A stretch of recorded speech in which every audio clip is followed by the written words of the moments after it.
In today's video, I'm going to teach you how to change Notion appearance. Customizing how Notion looks is a simple way to make it more comfortable for your eyes and better suited to how you like to work. In this walkthrough, I'll guide you through the exact steps to change your appearance settings. And I'll also explain what's happening on screen so you feel confident making adjustments on your own. First, make sure you have Notion open on your computer.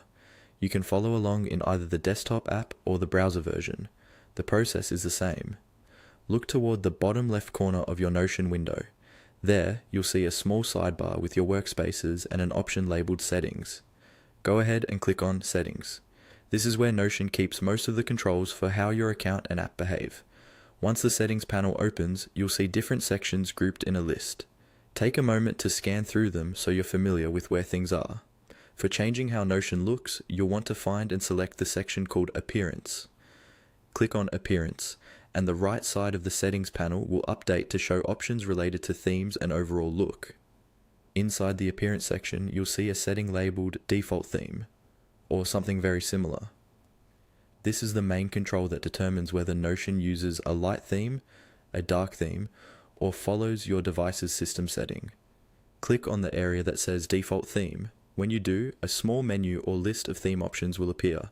Now it's time to choose the look you prefer.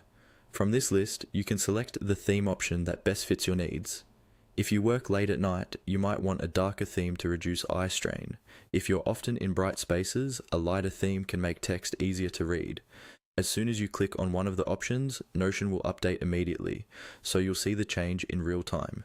If the new look doesn't feel right, simply click on the default theme menu again and select a different option. You can switch as many times as you like until you find the one that feels most comfortable. When you're happy with your selection, you can close the settings panel. Your appearance choice will stay active the next time you open Notion, so you won't have to set it again.